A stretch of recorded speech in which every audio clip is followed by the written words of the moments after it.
Un drogadicto, un alcohólico y un auténtico zumbado de la cabeza.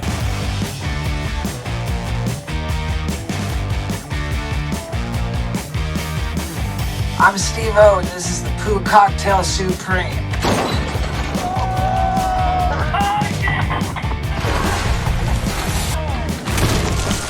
Ahora tiene un canal exitoso y una vida pacífica. Es uno de los Jackass más respetados por haber dejado su oscuro pasado atrás y haber sentado la cabeza. Pero en los años 2000, Steve-O fue una de las figuras públicas más jodidas del entretenimiento. No solo por las stunts y bromas de enfermos mentales que hacían en Jackass, sino porque durante más de 10 años Steve fue incentivado para meterse todas las drogas habidas y por haber en el planeta Tierra, destrozarse el cuerpo día tras día y todo ello simplemente para entretener a la gente. Esta es la historia del ascenso, caída y redención de Steve-O.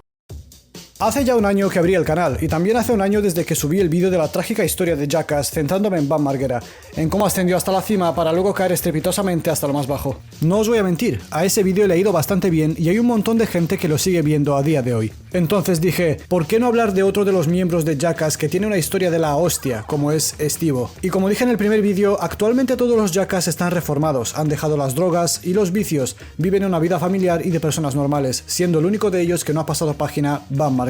Es impresionante como todos y cada uno de ellos han sentado la cabeza y se han vuelto seres humanos normales y corrientes. Y más impresionante aún, sobre todo cuando hablamos de Steve-O, probablemente el integrante más loco de Jackass. Persona que en su época todos creerían que acabaría en la cárcel o en el cementerio, porque los años más oscuros de Steve-O fueron oscuros de verdad.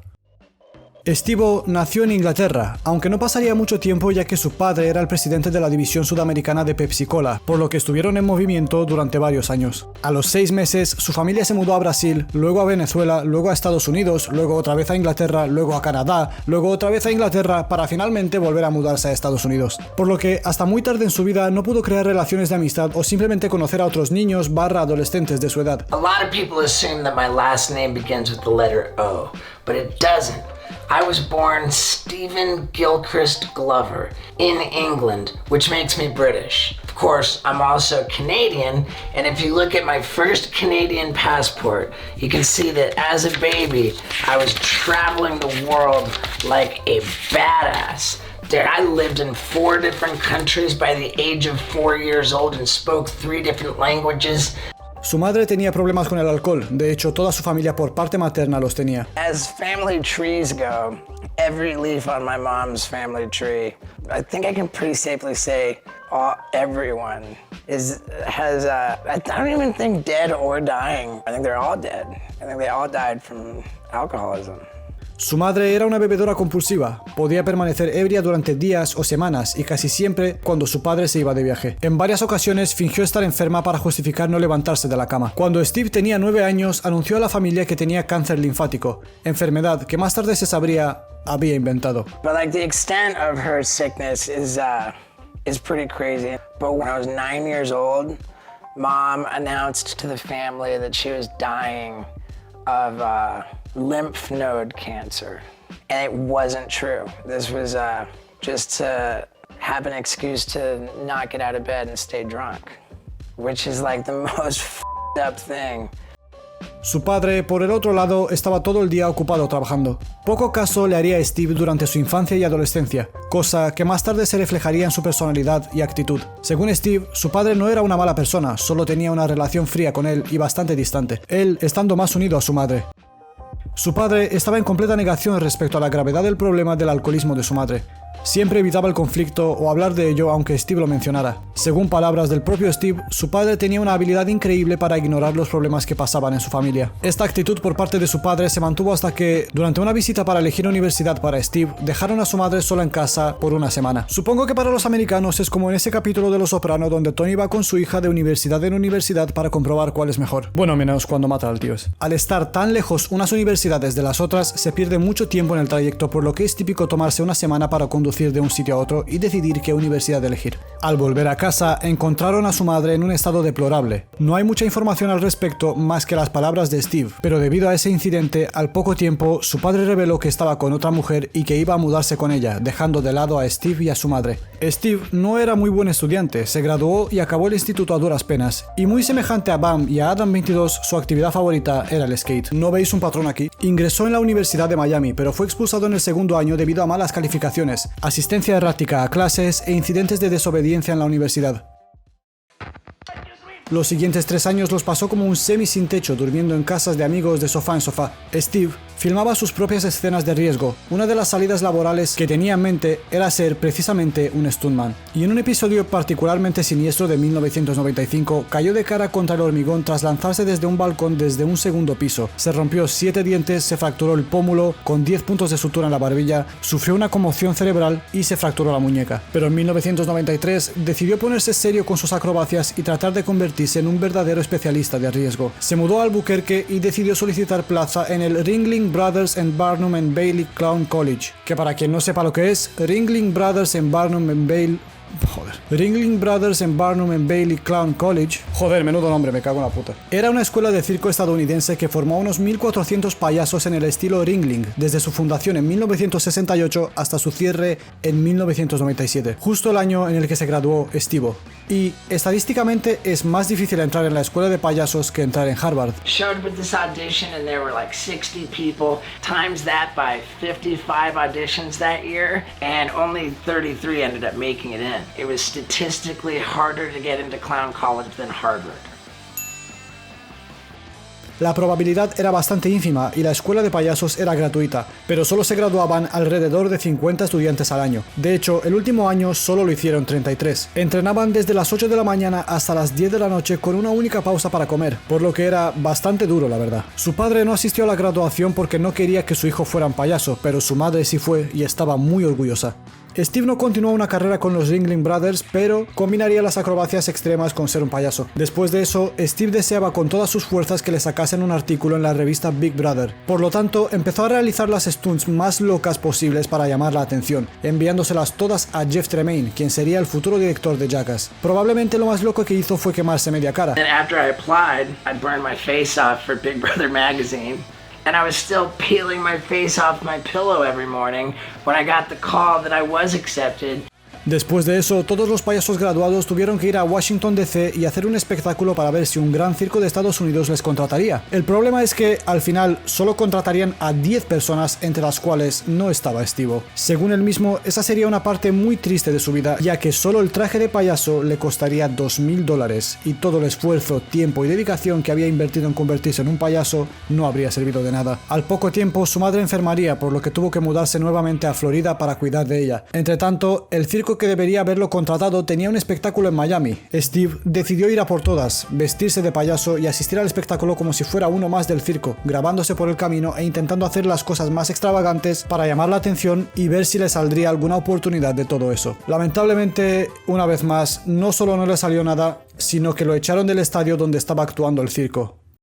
Pero, para su suerte, al poco tiempo, un grupo de los payasos que trabajaban en aquel circo vieron el vídeo de Steve y, como tampoco estaban muy bien pagados, decidieron irse, ofreciéndole a Steve la oportunidad de venir con ellos haciendo de payasos / showmans en un crucero de lujo. Por un tiempo, la vida era buena, Steve vivía de lo que más le gustaba, ganaba un buen dinero y tenía un camarote propio. Pero pronto las cosas se truncaron, principalmente por diferentes ideas al escribir los shows. Y como habréis podido deducir, este cabrón estaba loco, pero el resto de la crew no tanto. Al escribir los shows que debían hacer en el crucero, Steve siempre venía con las ideas más dementes posibles y el resto no las querían hacer. Por lo tanto, literalmente todos los del equipo juntos hablaron con los jefes del crucero diciéndoles: o echáis a Steve o nosotros nos vamos. Todos. Lamentablemente, tras eso, su hermana lo echó de casa porque no tenía trabajo y acabó otra vez en la misma situación, pero esta vez contactando con Jeff Tremaine para ver si le podría ayudar en algo. Y joder si le pudo ayudar. Justo cuando Steve acudió a Jeff Tremaine, este estaba montando un programa llamado Jackass.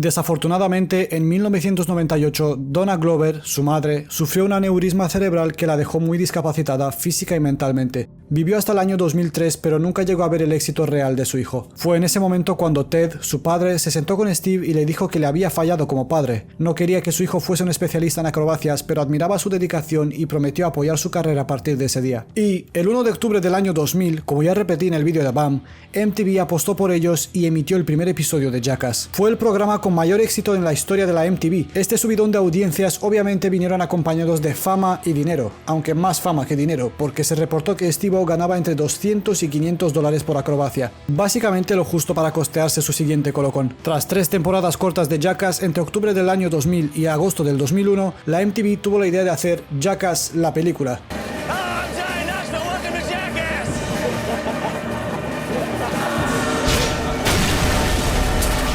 Sé que quizás repita datos que dije en el otro vídeo, pero es que estoy contando parte de la misma historia desde otro punto de vista. Así que, bueno, perdón y seguimos. Jackass tuvo un presupuesto de 5 millones de dólares y recaudaron casi 80 millones, un éxito total. El problema es que en ese tiempo Steve estaba hecho una mierda. El 11 de julio del 2002 fue arrestado por una agresión en segundo grado y literalmente 20 días más tarde, el 31 de julio del 2002, fue arrestado otra vez por obscenidad y agresión por graparse el escroto a la pierna. El 22 de mayo de 2003, Steve fue arrestado y encarcelado en Suecia debido a unas imágenes donde se le ve tragando un condón que contenía 5 gramos de María y una pastilla de éxtasis. Y otra vez, el 19 de julio del 2003, Steve fue arrestado por alteración del orden público por orinar sobre patatas fritas durante un concierto de la gira de Lollapalooza. Steve estaba completamente fuera de control. La fama y la validación externa lo habían embriagado. Y es que para Steve siempre fue mucho más importante la atención de la gente que el dinero o cualquier otra cosa. De hecho, uno de los problemas más grandes que tuvo Steve psicológicamente en su vida fue la falta de atención, sobre todo por parte de su padre. Probablemente fue esa falta de atención la que le hizo cometer muchos de los actos que él cometía para que la gente lo mirara y fuese el centro de atención continuamente. Yo pienso que todos somos absolutamente responsables de todos nuestros actos, seas quien seas, pero que su padre pasase de él durante su infancia, adolescencia y buena parte de su vida adulta seguramente influyó y bastante. Entre tanto, en lo que sacaban la segunda película de Jackass, Steve no paraba de hacer locuras, como acabo de decir, y monetizarlas, porque esa era la idea al fin y al cabo, vivir de darse hostias. Pero el problema es que apenas le llegaba el dinero, y no porque no ganase dinero con las cintas que hacía en solitario, como lo fue Don't Try This at Home 1 y 2, que solo la primera cinta vendió unas 144.000 copias, lo que equivale a $1 millón, sino por dos grandes motivos. Primero, le estafaban. Su manager Nick Dunlap y su abogado Jason Berg le estafaron cientos de miles de dólares, pegándose la gran vida a costa de que Steve se rompiese la cabeza. Y segundo, el poco dinero que le quedaba se lo gastaba en drogas. Después de Jackass, la fama de Steve seguía creciendo sin límites. Tuvo su propio show en la MTV junto a Chris Pontius llamado Wild Boys, que duró 4 temporadas. Salía en todo tipo de programas de televisión con celebridades como Kim Kardashian o 50 Cent, hasta llegó a ser la cara visible para la marca de zapatillas Snoo. Aunque una vez en la cima, no todo sería un camino de rosas. Desde el 2005 hasta el 2007, Steve viviría probablemente los momentos más oscuros de su vida. De hecho, el comentario más repetido en los vídeos de su canal es un milagro que este tío siga con vida después de todo lo que ha hecho. Steve tomaba todo lo que pudiese conseguir, y me refiero a absolutamente todo. Sus drogas de elección eran la ketamina, la cocaína, el Xanax, la metanfetamina e incluso locuras como limpiadores de cabezales de vídeo y limpiadores de aluminio. Pero una de sus drogas de preferencia era el óxido nitroso. En un punto estaba tan drogado con óxido nitroso que creía estar hablando con personas imaginarias.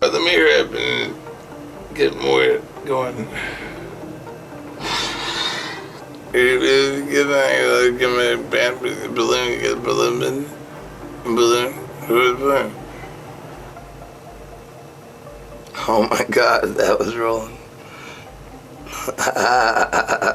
That was me really thinking I was talking to someone that I wasn't talking to. Nedges is clearly the new demon. Y otra en donde creían que un grupo de personas habrían entrado en su casa, él agarrando la cámara para grabarlas y constatar más tarde que no había nadie. I actually watched a group of people file into my apartment and sit down to have this formal talk with me. And I wasn't even really mad about it because I thought it was so cool. I grabbed my camera and tried to film it, but nobody was there. The living room was empty. Y por cierto, las gilipolleces que hacía estando drogado son dignas de mención, como por ejemplo los tatuajes que tiene. Empezando con cosas suaves como tatuarse pollas en el cuerpo y todo tipo de estupideces, o los tatuajes de Angelina Jolie, luego yendo a su tatuaje de los Bloods y Crips, él siendo blanco y fácilmente tiroteable, hasta llegar a lo que yo considero el peor puto tatuaje de la historia, o bueno, la peor puta idea de tatuaje que he visto en mi vida. Okay, it was 2006, and I was getting drunk with my buddies. And we're talking about how we never wanted to have kids, or at least I felt really strongly about it. So I said, okay, I'll get a tattoo of a baby with a circle and a slash going through it, you know, like a no babies sign. And we thought that was kind of funny, but we kept drinking, and then I was like, oh, no, I'll get fuck babies. But then I thought, nah, I don't want to make people read more words. I've already got so many words. And then I ended up going with an image of a guy fucking a baby. When I got that tattoo, I knew that I was crossing the line. But as soon as I stepped foot outside of that tattoo parlor, and they saw it, and the look of fucking horror on their face told me that I had actually made a serious mistake. And we were filming Jackass #2 at that time, and I kept a bandana tied around my arm to cover it up. As soon as I got back from India, I went to a tattoo parlor, and I drilled over it myself, turning the baby into a black blob. Then I showed my buddy Bam Margera the cover-up, and he says, you should turn that blob into an ostrich. And so we did. I got Bam to draw the ostrich, and Kat Von D tattooed it, and I thought this was like problem solved. Problem solved. O también otras de las mejores cuando besó en la punta del nabo a su compañero de Jackass, Chris Pontius. Really great example of embarrassing drunken footage for me is that time in Russia when I kissed Chris Pontius right on the head of the penis. You want to see a kiss of death? Chris, pull out the disproportionately large head of your penis. And I'll show you the kiss of death. It's the way that I was acting, just like such a kook. Fucking shit dick, motherfucker. Pero no todo fue malo. Probablemente una de las pocas cosas buenas que le trajeron las drogas fue una de sus últimas alucinaciones en las que un grupo de personas entraban en su casa e intentaban ayudarle a dejar las drogas. I had a whole intervention where people walked in and they sat down to like formally like, hey, you need help. They were never there. I fucking hallucinated an entire intervention. Cuando hasta tu subconsciente te dice que tienes que dejar las drogas es cuando sabes que estás jodido de verdad. El 9 de marzo del 2008, tras recibir un correo electrónico de Steve que sugería su posible suicidio, sus amigos de Jackass temieron que representara un peligro para sí mismo. Johnny Knoxville, uno de los mejores amigos de Steve, fue el que más se implicó y literalmente al día siguiente, el 10 de marzo, se presentaron en su casa él y otras 7 personas para llevárselo a rehabilitación. Y no era una cuestión de si él quería o no, literalmente si se resistía, le darían una paliza y lo iban a obligar. So what happened was Knoxville came over to my apartment with the director of Jackass. It was like the whole crew of Jackass came over to stop me from hurting myself after helping me hurt myself for 10 years. I was defiant. I didn't want really any part of it. And then it became clear that this was not a yes or no question. This was a you're going to come willingly or we're going to physically beat you up and take you against your will. Al llegar al centro, Steve tuvo una crisis nerviosa y empezó a escupir a la gente y a lanzar sillas, pero daba igual. Sus amigos le habían retenido según la sección 5150 de California, que dura 72 horas y se inicia cuando se determina que una persona representa un peligro para sí misma, para los demás o padece una discapacidad grave debido a un trastorno mental. Se le diagnosticó trastorno bipolar y él mismo diría: tengo el cerebro destrozado por consumir tanta cocaína, ketamina, PCP, óxido nitroso y todo tipo de drogas. Pero ese sería el día más importante de su vida, porque se mantiene sobrio desde el 10 de marzo del 2008. Steve dejó de consumir por completo, llevando más de 17 años limpio y sin recaídas. Actualmente Steve tiene una buena vida y ha asentado la cabeza. Es un ferviente defensor de los derechos de los animales y de hecho vive en una granja con planes de convertirla en un santuario. Por la parte laboral, tiene un canal de YouTube exitoso con 7 millones de suscriptores. Siguió saliendo en todas y cada una de las películas de Jackass hasta llegar a Jackass Forever y Jackass 4.5. Sale en programas de televisión, tiene un podcast, hace giras de stand-up comedy desde hace años por todo Estados Unidos y en términos generales la vida le ha ido mucho mejor desde que dejó las drogas. De hecho, él mismo reconoce que es mucho más feliz desde que no consume y que el único motivo por el que lo hacía era para llenar un vacío que nunca llegó a llenar siendo adicto. La verdad, es de los pocos vídeos que he hecho y que acaban con un final feliz y no podría estar más contento porque haya decidido enmendar su vida y salir de ese pozo de mierda. Porque aunque él mismo se etiquetara como un idiota profesional, no creo que lo fuera. Dad, what's your overall impression of your numbnuts dipshit son? You know, you're actually pretty smart and do a exceptional job of hiding it. You act like an asshole, and you talk like an asshole, and you behave like an asshole. But behind that, you're an awfully smart guy that's figured out how to turn all of that into a very successful entertainment career. Alright, cool. Y ya está. Muchas gracias una vez más por ver mis vídeos, por estar aquí conmigo. Hemos llegado a 25.000 suscriptores y no sabéis las ganas que tengo de llegar a 100.000, entonces ya sabéis lo que tenéis que hacer. Y nos vemos en el próximo vídeo.